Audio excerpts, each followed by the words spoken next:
Hello, good afternoon, and welcome. This is Rabbi Jeremy Lawrence from Finchley United Synagogue, and I'm in conversation again with Tim Santhouse, who's an international news producer at Fox News. And Tim and I spoke a couple of days ago, but since then, Tim has had quite a significant meeting, and you can see the photo behind me. Tim, tell me about your meeting with the leader of Ukraine.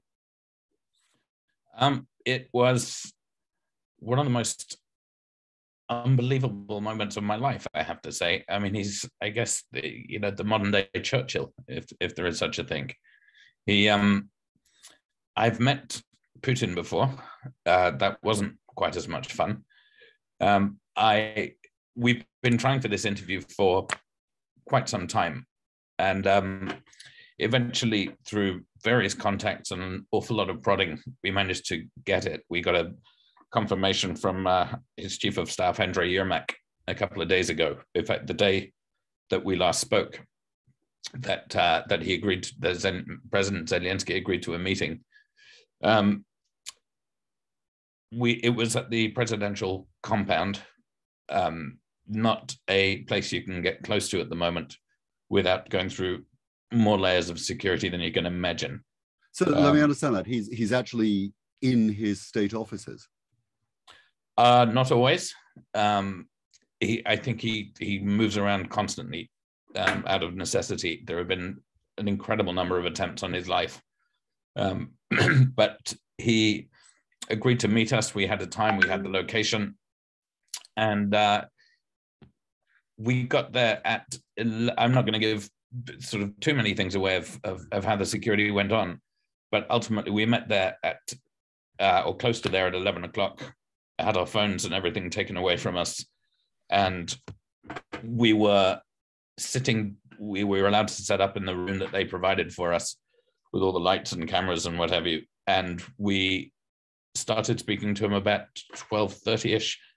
And he very, very generously gave us an hour of his time, which is a staggering amount of time for someone as busy as he is. It was really impressive. So just to understand that's a whole press pool, or that's you and your team? It was me, a correspondent, 2 camera people, and a driver. So a very private grouping. Yes. In the room, there was President Zelenskyy, his chief press guy, a guy called Sergei Nikiforov. There was a couple of unbelievably butch blokes just with all kinds of weaponry on them, and an interpreter, and the president, and us. For you, that must have been, the ultimate, I hate to use the word coup, as a journalist. And clearly we are keen to see that coverage and that kind of reporting. What is he hoping to get out of that kind of meeting? Fox News is a channel you can either love or you can hate for different reasons, for different presenters, for different opinion shows. But the one thing I do think it does, I think it does a lot well, but I work exclusively on the news side of things. He knows, because it is the most watched cable news channel in the States, as do most politicians, that if you want to get your point across, if you need a message to be conveyed, then this is a pretty good way to do it. So how many people are you reaching with that interview, for example? I have to say, and our marketing and PR people would roast me alive for not knowing, but millions upon millions. I know it's the number one. I know it's been number one for many years, but the specific figure, I wouldn't want to get wrong. So what did President Zelenskyy want to convey through the interview? What did you talk about? Well, I have to, from a particularly potentially childish, selfish note, one thing I did appreciate, and you can see there's a photo behind you of the two of us, was he looked around the room, saw the people that we were with, then looked back at me, then looked me up and down, smiled, walked straight up to me, put his hand out, and asked me how I was doing in English, which was quite funny. And at the end of the interview, and I will come back to the substance of it, I was taking his microphone off him, and he just said, "You do understand me, don't you?" And I said, yes, I do. And I said, and you're not going to be surprised to know that I really want a picture of just the two of us. And so he just said, come over here, let's do it. And that's the origin of the picture behind you, because we're the same size, with the same shape, with the same everything, pretty much. I don't know if somewhere in deepest Ukraine we have roots that join up together, but it wouldn't massively surprise me. But back to the interview itself. This came, as you say, it came on an important day for Israel. It also came on the day when the Russian foreign minister, Sergei Lavrov, made some unbelievably disgraceful comments that were desperately annoying and upsetting to the president. He made that very, very plain. He compared Lavrov to Goebbels with his just insane propaganda that he expected people to believe. He was fuming. But he also said, which was very interesting, that one of the things that also upsets him, he said, and again, as I said to you 3 days ago, never again. You need to mean the words never again. And he also said, why do people always wait for an important day like this to say never again and to speak up about these things? Why are the Jewish communities around the world not condemning this vocally and loudly to their politicians? Why should it just be Israel that's currently getting annoyed and upset about it? He said, there's Jews everywhere, and I don't see the communities, getting upset, writing to their politicians, saying this is unacceptable. And funny enough, on the back of that, just to go to the side for a second, I sent in the clip of our interview that we did a couple of days ago. That his press secretary said he would get him to watch, just to prove that there are people like yourself and the Kinloss community, the UJS, that are interested enough to try to find out about it and to get advice on what they should do. So, on the off chance that this is relayed back to the important people in Ukraine, in our conversation yesterday evening at the Yom HaAtzmaut celebration in Kinloss, Chief Rabbi Mervis spoke about the tremendous contrast between the refugees from Eastern Europe of the 30s and 40s, who had nowhere to go and really was struggling to be welcomed in, and what he saw in Poland a couple of days ago. He was in Poland a couple of days ago, and he saw that people at every border, and the Jewish communities or the Jewish refugees more than anyone else, had people saying, if you're Jewish, we're here for you, and if you're Jewish, you can come home, because that just didn't exist. And clearly that was being said in celebration of Israel, and Ambassador Hotovely spoke about the Israeli field hospital that had been set up. So Ukraine was very much at the forefront of our Yom HaZikaron and Yom HaAtzmaut commemoration, the Jewish and the Israeli responses to it. That's wonderful. And obviously, I hope he does end up seeing it, because it's good to know. He knew you were Jewish? Yes. I think my Magen David gave it away. How did he respond to that? He just looked me up and down a few times. I don't think there was any doubt in his mind. There isn't doubt in many people's mind when they see me, what my heritage is. Right. But what I would say is specifically to the refugee situation, is that Poland specifically has been utterly unbelievable with refugees of any type, any religion, I should say, from Ukraine. They've just been sensational. That's well documented now. Right. Just touching on religion, there's been some coverage over the last couple of days with the European Union directly censuring the patriarchate in the Orthodox Archbishop in Russia, Archbishop Cyril, for being so outspoken. Do you get a sense of religious turmoil and conflict within Ukraine where you are? No, I don't. I lived in Moscow for several years. I am well aware that there's not even a line to be blurred between church and state, or between church and state, between Putin and the Russian Orthodox Church.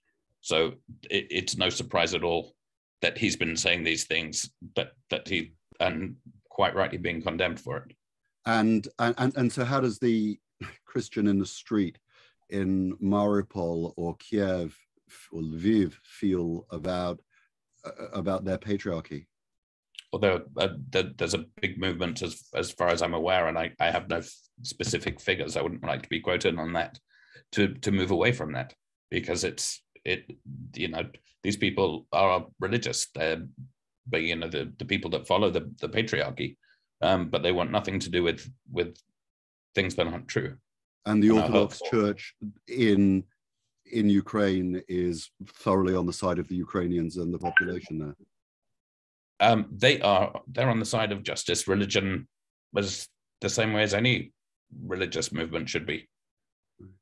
In the last couple of days, since we spoke, there's been renewed attacks on Lviv. There's been the attack on the steelworks in Mariupol, the troops going in hard. How is that affecting the feeling where you are? I think it's pretty expected, to be honest. There is a big day coming up in the Russian calendar of May the 9th, which is the day that was the day of victory over the Germans for World War II in 45. That Putin has or every Russian president has a parade, a Victory Day parade, every May the 9th on Red Square. It's things that the only thing that used to properly excite the Kremlinologists back in the day was who was standing where to watch the parade. But he needs to announce something. He needs to claim victory over something. And again, that one of the things that people are expecting is that Putin is going to officially declare that it's a war against Ukraine now on May the 9th, as opposed to a special military operation. That will give him the ability to draft a whole bunch of people that currently by law he can't draft, or to mobilize many, many more people and whatever. He wants to be able to also say, we have Mariupol. Mariupol is ours, or we have whatever, and to prove that he has made some proper inroads into what his initial plans were. We spoke about this at length yesterday with President Zelenskyy. And he just said, well, if you want, we're expecting a parade of some sort or something in Mariupol. It's temporarily occupied by the Russians. Let them do it. It's going to look like a Hollywood movie set, because they've destroyed the whole place, so they'll have to put up bunting and shop fronts and things like that. And the danger is from, as President Zelenskyy articulated, that Putin is going to have May the 9th remembered for his butchery rather than for his country's victory. So that leads into something that former British diplomat Sir Andrew Wood said. He was in Ukraine 1995 to 2000. And he said, it was reported today, that the Russians cannot win because ultimately the butchery, the barbarism is going to be remembered. But at the same time, we're talking about on May the 9th, the possibility that Putin could mobilize a huge army in comparison to what has happened at the moment. And what's happening on the ground does not look like Ukraine can keep going for all time without other assistance. So how do people understand what is winning and what is losing? Well, I would say to that, from the Ukrainian point of view, and obviously these are largely not my viewpoints. I'm repeating what I've heard people say or what I've gathered from interviews, that the West is giving more and more aid at the moment. President Biden announced a massive, massive amount of aid, both financial as well as military, recently. Clearly, the Ukrainians want more. I don't think there's ever going to be enough.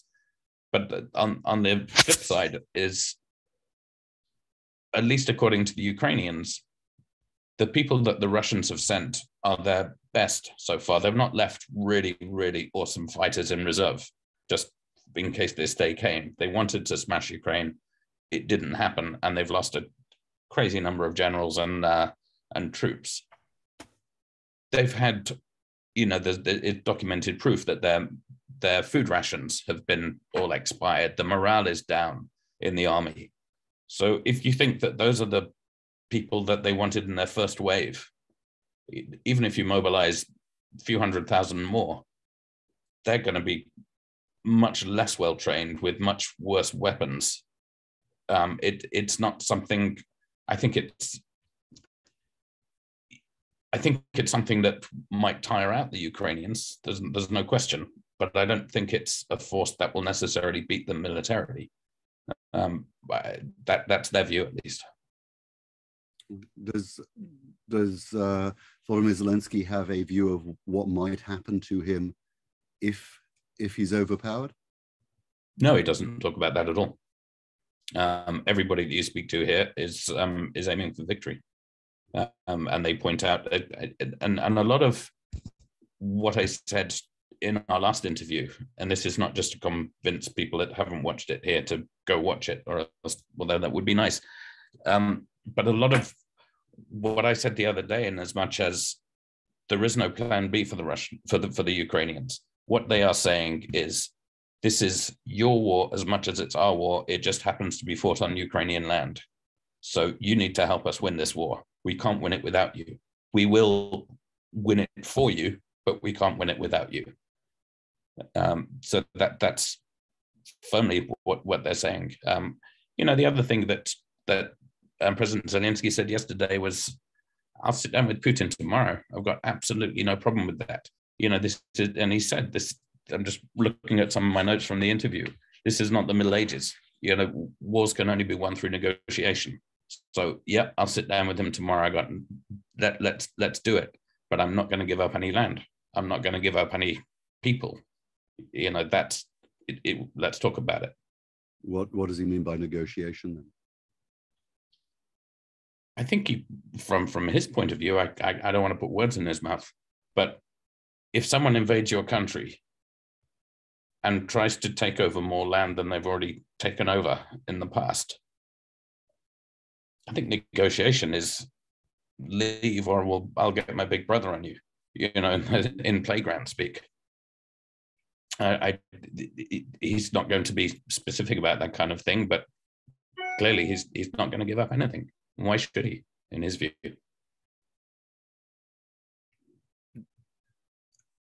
What are you seeing in the streets? Not a great deal. They're pretty empty still. Right. What do you do when you've had an interview with the president of a country under war, and you've been through the whole security process and everything, and had an hour and a half with him?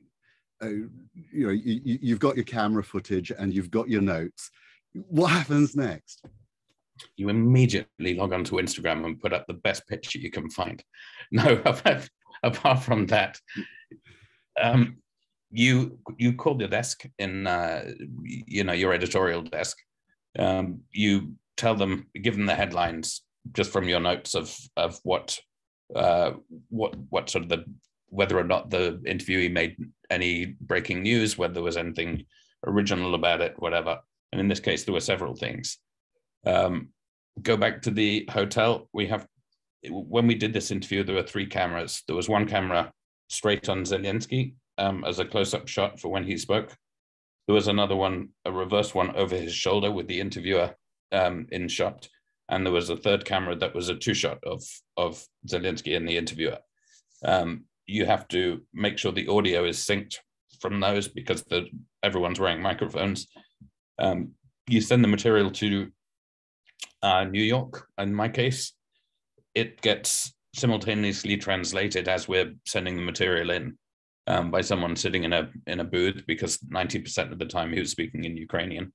He clearly understands a massive amount of English. And just as a side note, he grew up speaking Russian as his native language. Since this started, he refuses to speak Russian.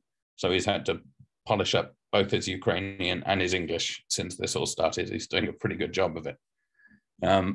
And then we have software that automatically transcribes the interview. And then I sit there for the next several hours, which is why we didn't speak yesterday, go through all of that, decide which sound bites are worth using, what we should leave, what we should use for which bulletin kind of thing, and what we can save, what aren't specifically newsy to use on the day, but we can use for a much longer interview to be screened at the weekend on a different show. So the hard work is done in your hotel in Kiev rather than by people back in the USA. You're mixing the footage and everything. I wouldn't say for a minute that people in the States in HQ aren't doing hard work. Fair enough. I would say we're both doing hard work, but just a different type. You know, if I was at the interview and taking notes, I have a better idea of intuitively whether at that point whether we should lead with him talking about Lavrov and how disgraceful he finds him, whether we should be leading about his calls for President Biden to come and visit, whether it should be some of the incredible stuff that he talked about, sanctions, which if you don't mind, I wouldn't mind just mentioning that, because I think a lot of people I didn't realize for sure. But he said that the Russians, because they've blockaded some of the seaports, and you'll notice in the UK, I think we all will, that sunflower oil is a massive export from Ukraine. I mean, their national flower is a sunflower. The Russians, because they blockaded the ports, have taken all the grain. And some of the countries, he wouldn't name the countries, at least not publicly, some of the countries that are very publicly saying, we support sanctions on Russia, we must, Ukraine must win, have a back channel to Russia and are trying to buy the grain from Russia at a cheaper than market price that Russia stole from Ukraine. And he's, clearly that's unacceptable.